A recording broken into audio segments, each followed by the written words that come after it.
Jobs Hunt करते हुए एक क्वेश्चन जो कि आपके दिमाग से जरूर गुजरा होगा, वो ये है कि whether I should join a startup और whether I should join a big tech company. तो आज इस वीडियो के अंदर मैं आपको दोनों चॉइसेस को एनालाइज करके बताऊंगा कि what is it like to work in both sorts of companies. अच्छा, इधर big tech companies I don't only mean the Fortune 500 और the FAANGs of the world, but कोई भी कंपनी जो कि 400-500 एम्प्लॉय से ऊपर जा चुकी है, या फिर कोई भी स्टार्टअप को अगर कंसिडर करोगे तो उसके लिए मैंने नंबर कंसिडर किया हुआ है 50 to 70 एम्प्लॉयज। तो सबसे पहले बात करते हैं माइंडसेट की। तो जो एक स्टार्टअप होता है ना, उसके लिए सबसे ज्यादा इंपॉर्टेंट होते हैं उसके प्रोजेक्ट्स या फिर उसकी प्रोडक्ट।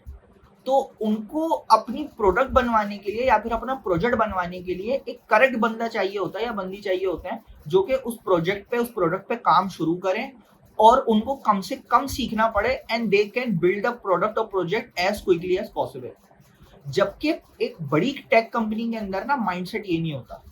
उनके पास बने होते हैं हर चीज के प्रोसेसेस, उनके पास हर चीज की पाइपलाइंस बनी हुई होती है, तो उनको उस पाइपलाइन को फॉलो करना होता है।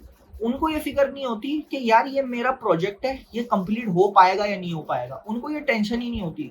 उनको ये टेंशन होती है कि यार हमने जो प्रोसेस बनाया है इतने सालों में हिट एंड ट्राई करके, ये प्रोसेस अगर फॉलो हो रहा है ना, तो हमारा प्रोजेक्ट भी कंप्लीट हो जाएगा।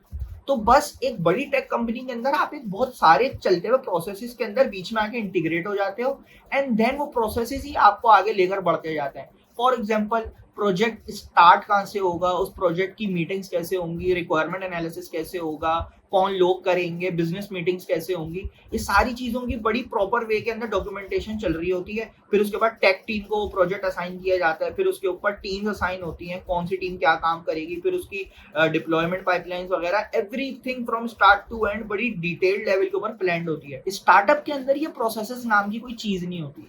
उनके पास एक फोकस होता है, एक गोल होता है कि यार we have to build this product as soon as possible. Although they are doing very technical research, they are doing all the things that is required, but उनको अपनी टेक टीम से एज सून एज पॉसिबल चीज को build करवाना होता है।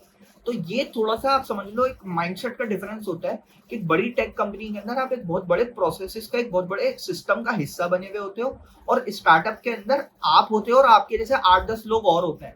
तो आप एक मिलके एक गोल की तरफ काम कर रहे होते हो, और उस गोल को अचीव करने के लिए if you have to learn something, और आप कोई चीज बिल्कुल स्क्रैच से अगर बना रहे हो, तो वो सब भी आप एक स्टार्टअप के अंदर उन 10-12 लोगों के साथ मिलकर ही कर रहे होते हो। स्टार्टअप में काम करके आपको फील होता है कि you are the most important person in the team, because team ही 10 लोगों की है और हर किसी के ऊपर रिस्पॉन्सिबिलिटी बहुत ज्यादा है।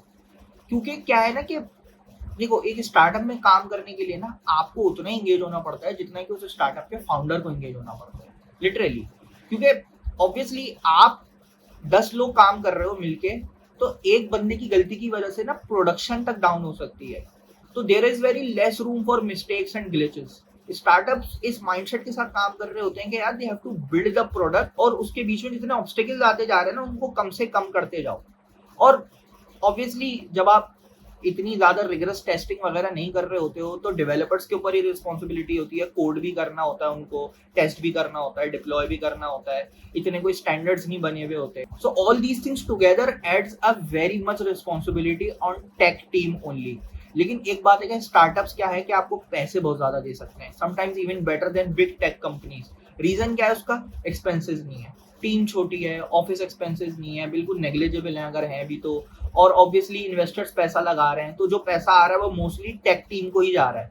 तो पैसों के पॉइंट ऑफ व्यू से startups can pay you much better than big tech companies in most cases.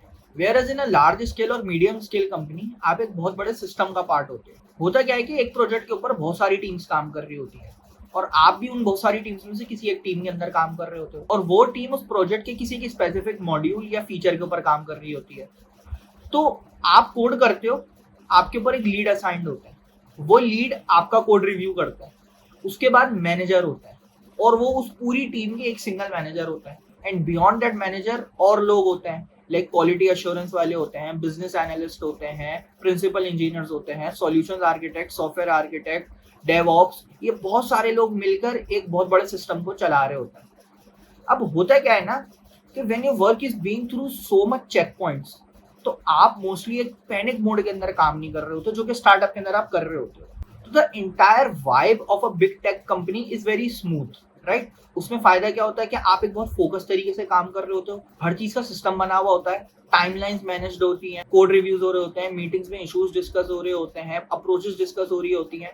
और जिस तरह हर चीज का एक सिस्टम बना हुआ है, तो ऑब्वियसली सैलरीज का भी एक सिस्टम बना हुआ होता है। स्टार्टअप्स के अंदर आप जैसे एक्सपेक्ट कर सकते हो कि जब इन्वेस्टर्स ने पैसा लगाया तो सारे एम्प्लॉयज को एक पंप मिल गया, बोनसेस मिल गए, पैसे मिल गए। यहाँ पर ऐसा नहीं हो सकता। यहाँ पर हर चीज का एक सिस्टम है, तो सैलरीज का भी एक सिस्टम है, इंक्रीमेंट्स भी एक सिस्टम के अकॉर्डिंगली लग रहे होंगे। आप ऑब्वियसली सैलरीज भी एक मार्केट कंपेटिटिव मैनर के अंदर ही इनसे डिमांड करते हैं। स्टार्टअप के अंदर आपको आपके काम के हिसाब से ज्यादा पैसे भी मिल सकते हैं, कम भी मिल सकते हैं। तो जो स्टार्टअप का एक अनकन्वेंशनल और समझ लो कि एक अनप्रिडिक्टेबल मॉडल होता है, वो सिर्फ स्टार्टअप के फाउंडर के लिए नहीं होता, वो स्टार्टअप के एम्प्लॉयज के लिए भी होता है। And if you are good with that, obviously you should join startups. Now learning point of view से I would say startups are great.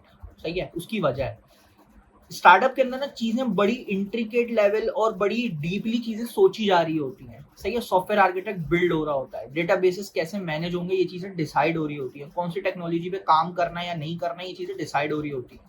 तो आप एज अ डेवलपर, आप एज अ फ्रेश ग्रेड या फिर थोड़े से एक्सपीरियंस के बाद जब किसी स्टार्टअप को ज्वाइन करते हो, तो उस स्टार्टअप के पूरे कल्चर के अंदर आप इंटीग्रेट होने के बाद ये चीजें जब बहुत करीब से देखते हो, डिप्लॉयमेंट्स कैसे हो रही हैं, डेटाबेसेस कैसे चल रहे हैं, बैकएंड के ऊपर कौन से एल्गोरिथम्स लगे हुए हैं, सिस्टम्स कैसे मैनेज हो रहे हैं, सॉफ्टवेयर आर्किटेक्ट कैसे बिल्ड हो रहा है, ये चीजें जब आप बड़ी क्लोजली देख रहे होते हो तो you become very sound technically. तो जो लर्निंग पॉइंट ऑफ व्यू से बात है ना, और कभी कभी तो आपको काफी सारी चीजें स्क्रैच से सीखनी भी पड़ रही होती हैं। फॉर एग्जाम्पल, एक माइक्रो सर्विस है, वो आपने नोड जेएस के ऊपर बिल्ड करनी है, और दूसरी माइक्रो सर्विस है वो जेंगो के ऊपर बिल्ड करनी है फॉर एनी रीजन। तो आपने फॉर एग्जाम्पल जेंगो सीखना है।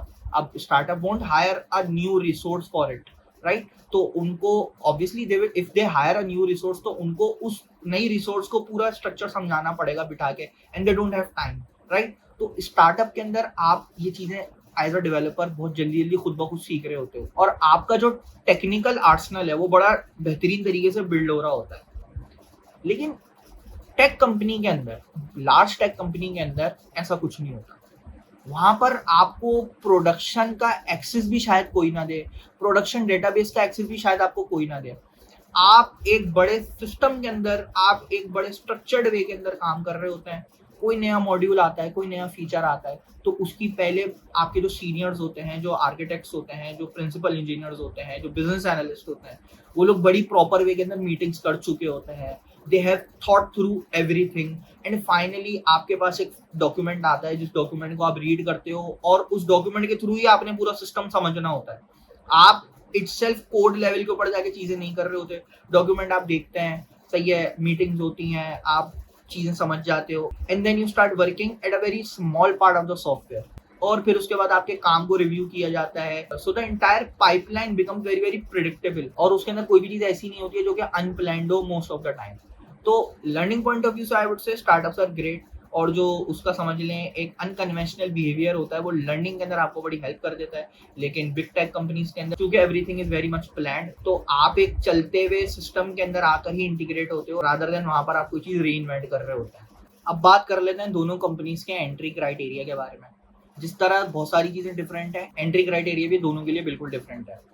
कोई भी स्टार्टअप आपको हायर करने से पहले इतना फोकस नहीं करेगा कि आपको डीएसए कितना अच्छा आता है, आपको डीबीएमएस कितना अच्छा आता है, आपके ऊप के कॉन्सेप्ट्स कितने अच्छे हैं। They majorly focus on the technology stacks you are bringing, whether you are good with React, whether you are good with Node, Spring, dot net, whatever, because उनको अपना प्रोजेक्ट या प्रोडक्ट बिल्ड करवाना है, और उसके लिए दे डोंट हैव टाइम और they don't have enough resources कि वो आपको अपनी मर्जी की टेक्नोलॉजी के ऊपर ट्रेन करें। They need you to be equipped with these technologies so that they can start the process as quick as possible. Whereas in large tech companies, उनको ये टेक्नोलॉजी स्टैक इतना मैटर नहीं करता। तभी टेक कंपनीज के interviews के अंदर आपसे डीएसए, डीबीएमएस, स्कूप, एल्गोरिथम, आपकी नॉलेज जज की जाएगी कंप्यूटर नेटवर्क्स की नॉलेज के ऊपर, आप एल्गोरिथम्स में कैसे हैं, आपकी प्रॉब्लम सॉल्विंग स्किल्स कैसी हैं। स्टार्टअप्स के इंटरव्यूज के अंदर शायद आपको लीड कोड के कोई क्वेश्चंस मिल जाएं, और अगर मिल भी जाएंगे तो हो सकता है वो बहुत मिनिमल सा राउंड होगा। लेकिन इनके इंटरव्यूज के अंदर आपको लीड कोड के अलावा कोई और चीज मिलेगी नहीं। They don't even ask a single question about node, react, dot net, spring, क्योंकि बड़ी टेक कंपनी को अपनी मर्जी की टेक्नोलॉजी आपको सिखानी है बाद में ultimately. So they don't focus के यार बंदा ये सब चीजें हमारे पास लेकर आए।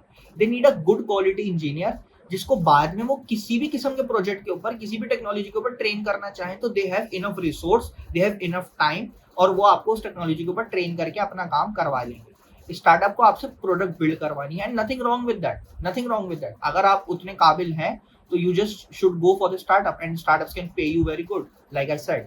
But for me, as a suggestion, if you ask me, anyone who is passing out, anyone who is starting his or her career, they should go for a big tech company, because not only you just don't have to do the coding your entire life। बड़ी company आपको as a person बहुत जबरदस्त तरीके से develop करती है। वहां पर आप कम्युनिकेशन स्किल्स पे काम करते हैं, वहां पर आप इंटरपर्सनल स्किल्स के ऊपर काम करते हैं, डिफरेंट लोगों से मीटिंग होती है, large number of people you are dealing with. So as a fresher आपको बड़ी कंपनी को ज्वाइन करना चाहिए, जहां पर आप सिस्टम सीखते हो, जहां पर आप स्ट्रक्चर सीखते हो, जहां पर ऑब्वियसली पैसे थोड़े कम मिलते हैं, लेकिन you focus towards other things, और जो आपको एज अ करियर आगे बहुत सारी चीजों के अंदर हेल्प आउट करेगी। और स्टार्टअप अगर आप ज्वाइन कर भी लेते हो एज अ फ्रेशर, उस स्टार्टअप को आप कोई वैल्यू जनरेट करके नहीं दे रहे होगे, because you are a fresher. यही जब आप थोड़ा सा एक्सपीरियंस ले लोगे, किसी कंपनीज के अंदर काम कर लोगे, अच्छी तरीके से अपने आप को डेवलप कर लोगे, और फिर आप 2-3 साल बाद किसी स्टार्टअप को ज्वाइन करने जाओगे ना, वो स्टार्टअप आपको ज्यादा पैसे भी पे करेगा, और उस स्टार्टअप को आप वैल्यू भी जनरेट करके दे रहे होगे। स्टार्टअप के उस कल्चर से और उस अनकन्वेंशनल जो एक रोमांटिसाइज स्टार्टअप को किया हुआ है, उसको अट्रैक्ट होने की उससे ज्यादा जरूरत है नहीं, बिकॉज ऑब्वियसली आप उनको उतनी वैल्यू जनरेट नहीं करके दोगे, और आप उनसे डिमांड करोगे और आपको पैसे भी ज्यादा देंगे, तो ये मैथमेटिक्स थोड़ी सी बैठेगी नहीं। पैसे शुरू के अंदर थोड़े कॉम्प्रोमाइज करो, और एक अच्छी कंपनी को ज्वाइन करो, उस कंपनी के अंदर अपने आप को डेवलप करो, and then go towards startup, जहां पर आप उनको भी वैल्यू जनरेट करके देंगे और वो भी आपको अच्छे पैसे जनरेट करके दे रहे होंगे। सो ये मेरा थोड़ा सा पर्सपेक्टिव था startups versus big tech companies के अंदर, और बहुत लोग ये क्वेश्चंस कर रहे होते हैं और कंफ्यूज होते हैं। So I thought I should add to that discussion, and if this video has helped you in some way, I would want you to subscribe to my channel and like this video. Thank you.